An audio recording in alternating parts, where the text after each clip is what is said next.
But it was pretty fast. I didn't see it coming. So he's a fast guy. Let's make it two. Jake. Let's make it two.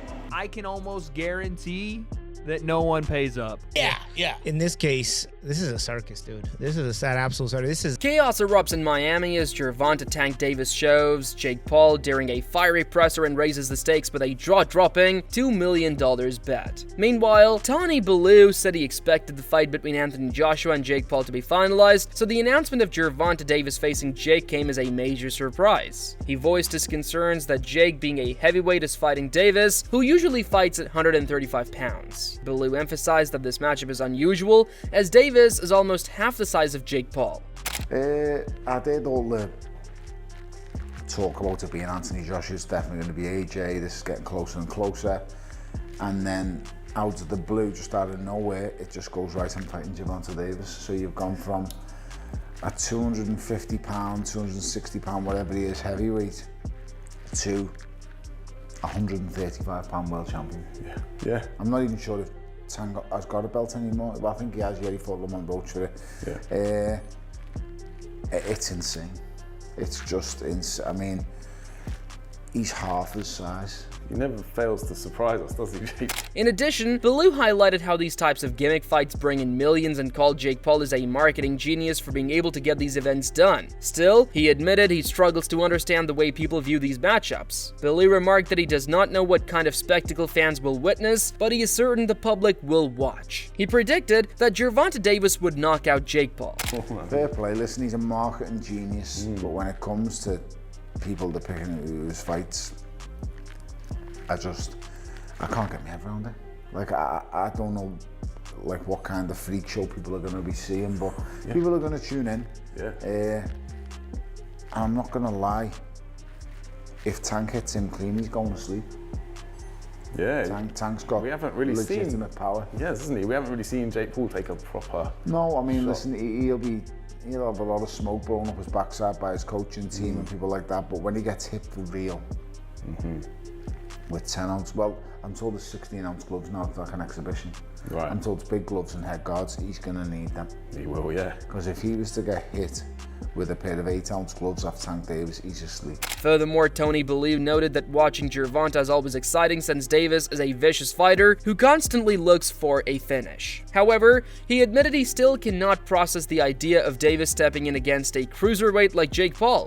I'd probably go as far as saying I think Tank's probably the most exciting fighter in the world. Yeah, we're huge fans of him, as are you, yeah. Huge, so exciting. He's vicious, he's a finisher. And yeah, I can't get my head around it. He's going to be fighting someone who's a legitimate size of a cruiserweight. On the other hand, Wade Plemons argued that Gervonta Davis cannot be called the greatest of all time. He acknowledged Davis as a talented fighter but insisted that the label does not fit. Plemons explained that if Davis had taken a different path in his career, he might have been in the conversation as an all-time great. Say Tank was one of the best to ever do it. All right, here we go again with this. We can't be calling Tank the GOAT. We can't do that. All right, he is, in my opinion, one of the more talented boxers and has the ability of someone that could have been an all-time great had he taken a different route, but we can't do that. At the same time, tensions escalated between Gervonta Davis and Jake Paul during their face-off when Davis shoved Paul. Jake attempted to use his size advantage to take control of the moment, but Davis stood firm and made it clear that he was not intimidated and was ready to go at any time.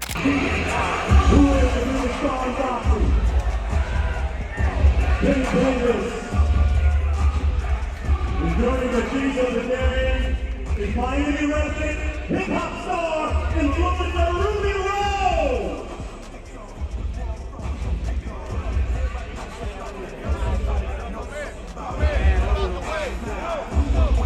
Live on Netflix, here to say it to Miami, Florida. Adding to this, Showbiz The Idol claimed that Jake Paul is scared of Gervonta Davis. He pointed out that Davis showed up and made his presence felt, and it was clear from Jake's expression that fear had set in. Showbiz described Davis as a real animal in the ring while suggesting that Jake is far too domesticated for this kind of fight. I hear you. Listen, I got that one wrong. But this one I got right. Jake's scared. Listen, hold on. Let me set this up. Bruh, bruh. I saw it in his face. More importantly, Tank saw it. He saw it the first time. Tank looked at him after the push. Jake Paul left all this space after the push.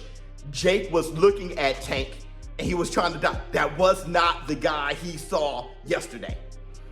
And Tank is looking at him and he smirked. He smirked and was, hey, this is too domestic. I tried to tell you guys in a podcast, Gervonta is an animal for real.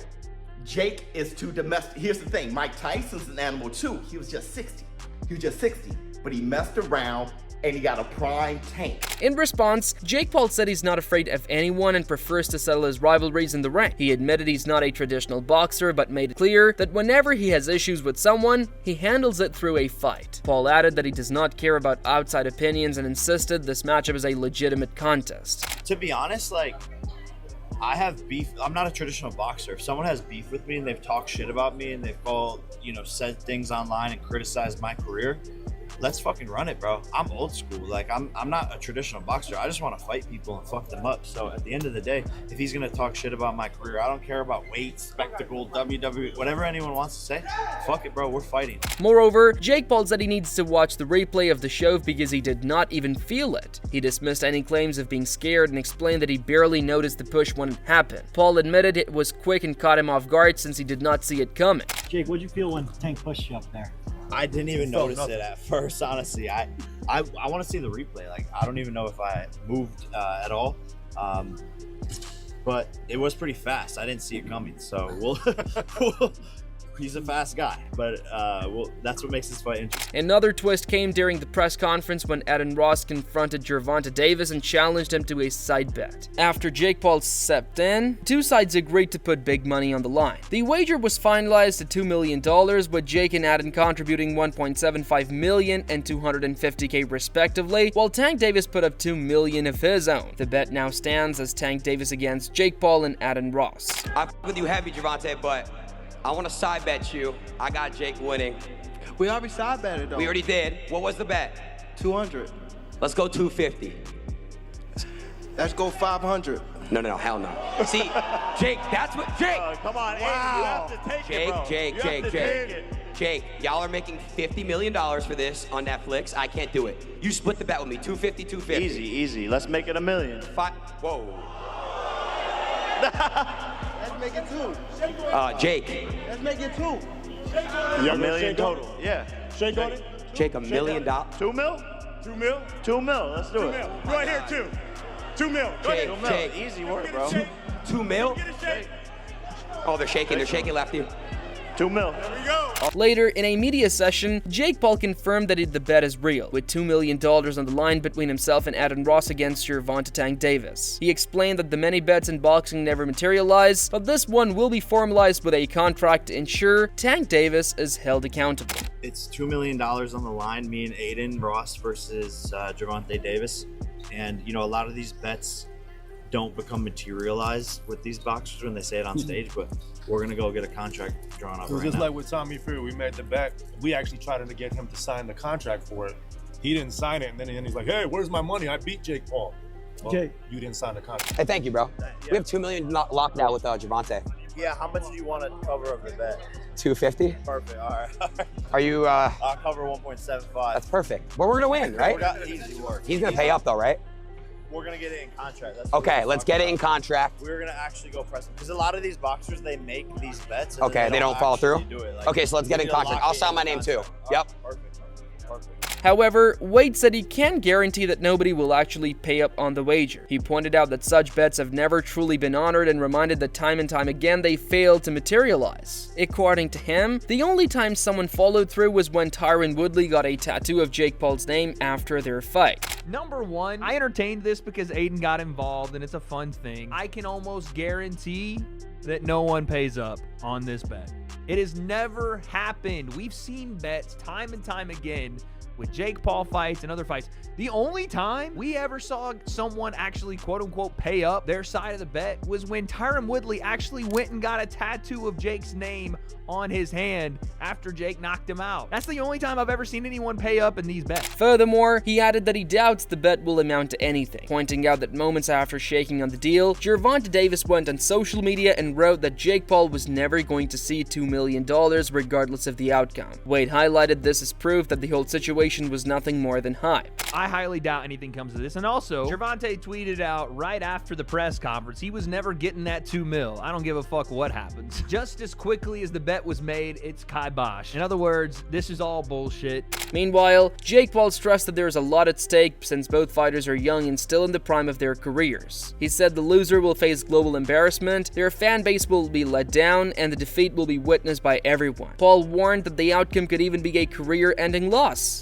So much is at stake because we're young and we're just, on the tip and the brink of our careers and coming into greatness in our primes, like you said. And so the loser of this fight is going to be the embarrassment of the world. Their fan base is going to be let down and everyone's going to see that, and it could be a career-ending loss, and that's what makes this exciting. However, Wade Plemons noted that the fight is technically an exhibition and should not count as a loss for either man. He warned, however, that if Jake Paul gets knocked out, it would leave a damaging mark in his career, while a loss for Gervonta Davis would also stain his record in the eyes of many. Plemons added that having judges score an exhibition bout makes little sense. Well, it's not considered a loss to anyone because this is an exhibition. Let's not forget, this is an exhibition. But yeah, I kind of agree. If Jake, and I would only say by knockout, if Jake gets knocked out by Tank Davis, this would be a devastating mark on his career. No doubt about it. If Tank were to get knocked out by Jake, it would be a devastating mark on his career. But if we have like a judge's decision in an exhibition, which I didn't even know was possible until yesterday, Nikisa said there's going to be a judge's decision. All right, that's probably what's going to happen. But if this is like a judge's decision thing, I don't think anyone's stock necessarily goes up or goes down. Again, I have said what I think this fight's going to look like. I think it's going to be very difficult for Jake to hit Tank. In contrast, Paulie Malignaggi dismissed the fight as nothing more than a circus. He compared it to the Romans saying about giving people bread in circuses to keep them distracted, calling the event a complete diversion from reality. Malignaggi speculated that perhaps the younger generation actually wants that kind of distraction. Yeah. In this case, this is a circus, dude. This is a sad absolute circus. This is like the Roman circus, where they say give them bread in circuses and distract them. Like this is just one of those complete distraction of from reality. Maybe people want that distraction and just to be entertained by something weird. The press conference was a little weird yesterday. It was all weird. It was awkward. Yeah. Why they gotta make it so weird, Jim? Why do they make it weird, bro? Why are they making it weird all the time? It was strange all the way around. Yeah. Who's this appealing to? Who do you think the target market is? Freak show. We're older, so I can't speak on the new generation. Where maybe the Jake Paul stuff does interest them, so obviously it's going to appeal to them. Similarly, Tim Bradley commented that this could turn out to be the easiest $40 million of Gervonta Davis's career. He added that if the fight is legitimate and not scripted, then it should be easy money for Tank. Gotta tell y'all, this about to be the easiest $40 million in Tank's career. The easiest $40 million. Tank fans, stand up. You ain't got nothing to worry about, man. Only if, hey, look, if he ain't signed no NDA, right? If he ain't signed no NDA and saying he can't say what he really got to do, you know what I mean? Because again, rich people, they can fabricate stuff, man. Wealthy people, they can fabricate stuff, man. For real. You know what I'm saying? There's always a possibility with that. Yeah. He's saying that his fights ain't fixed. I get it. Hey, open up them books. We want to see. Give me them contracts, not them fake ones. No, we don't want to see the fake ones. We want to see the ones y'all signed on the day. Following up, Tim Bradley said with certainty that Gervonta Davis will not lose this fight. He explained that Jake Paul has too many flaws in his game and lacks the experience needed to go toe-to-toe with Tank. Because check this out. Tank ain't gonna lose this fight. Hell no. Tank ain't losing this fight. Too many holes. Man, Jake don't have enough experience. Yeah, man, this gonna be taking candy from a baby. Jake is missing the rules. See, this is what happened when you don't grow up in the game. When you don't grow up in the game, man, at a young age, this is what happens. You know, you start reading your own press clippings. That's what Jake is doing. You know, fighting this lower level competition, and now he think he the ish. Now he think he the man. He ain't the man. You kidding me? He is not the man. Oh no, yeah, false sense of security. Similarly, Showbiz the Adult declared that he's siding with Gervonta Davis in this fight. He expressed frustration over Jake Paul repeatedly calling Davis dumb and said the disrespect has left him annoyed. Showbiz made it clear that he wants to see Tank knock out Jake. Hey bro. And I'm gonna say this, because the war room, we're team Tank. We're gonna stand with Tank on this one. I ain't feeling how Jake keep calling Tank Davis dumb, bro. He ain't dumb, bro. Like that shit is bothering the hell out of me personally. He keep doing that shit. So for any other reason, Gervonta, knock him out for that. But I'm gonna tell you this. There was some crazy exposure on Jake Paul's side with the gloves, because Calvin Ford showed up talking about the 12 ounces, thought he was going to catch him or something. Tank is like, yo, chill. And then Jake exposed everything. Meanwhile, Coach Calvin criticized Jake Paul for choosing 12-ounce gloves and demanded to know why he avoided the 10-ounce option. Jake quickly countered by pointing out that it was actually Davis's camp that requested the 12-ounce gloves. This is a very serious fight, and I'm a very serious person. My question to you is, where did 12-ounce gloves come from? Why y'all couldn't take 10? He had 8. Already he given up 4 ounces of the gloves. I gotta say this, because y'all betting all this money. You understand what I'm saying? Yeah, wait. You guys were the ones that wanted 12-ounce gloves, not me. I'll do 8. Fuck, I'll do 4. I'll do 2 ounces. I'll do bare knuckle. Like, I wasn't aware of that. You know what I'm saying? Because I know that he can handle himself. So what do you want? 10 ounce? 8 ounce? What do we want? If he the one said that, I'm gonna go with that. I wasn't aware of that. No, the 12 ounce came from your guys' side. As a result, Jake explained that he had originally proposed 10-ounce gloves, and that right there on stage, both sides agreed to settle on the 10-ounce gloves. On God, perfect. Then what do you want? 10? No, I didn't say that. So 10 ounces? It don't matter to me. Perfect. It doesn't matter to him. So back to what I always wanted, which was 10 ounces. Great. Well, you just made something clear to me. You just made something clear to me, because I didn't know. Because you fight at 10s, he fighting 8s. Yeah, your guys' side. So I'm like 12 ounces. He's show the giving up emails and the screenshots. I get you guys that. asked for 12 ounces. It's part of negotiation. I get it. No, let's do it. 10 ounces, 8. Let's do it. That's great. That's going to make it more exciting for the fans. Thank God. I wanted 10s really badly. Let's do it. On that note, Showbiz also gave Jake Paul credit for standing his ground and countering Coach Calvin. He said Jake managed to embarrass Tank's corner in the exchange. So kudos to Jake Paul for that. That was some phenomenal shit. That was kind of embarrassing. But other than that, Tank took it. I'm gonna tell you, bro. I think Jake Paul, number one, not only do I think he was like, oh shit, he found something out. He has good reason to. And Tank Davis ain't gonna play around with him. Tank Davis is taking him Tank knows what he's going to do this fight. He knows how he's going to prepare for it, how to bring him down, so he's really not saying nothing. It's the art of war, don't say anything. Jake Paul gives away a lot. And Tank is taking the data that Jake Paul is giving him. Even when he comes out like this and In the end, the Miami presser delivered everything from shoves and trash talk to multi-million-dollar bets, setting the tone for a spectacle that has fans split between excitement and disbelief. Whether this fight proves to be a true clash of skill or just another high-stakes circus, one thing is certain: both Gervonta Davis and Jake Paul have ensured the world will be watching when they finally step into the ring. Let us know your thoughts and predictions in the comment section below. Don't forget to like, share, and subscribe, and we'll see you in the next video with more exciting updates.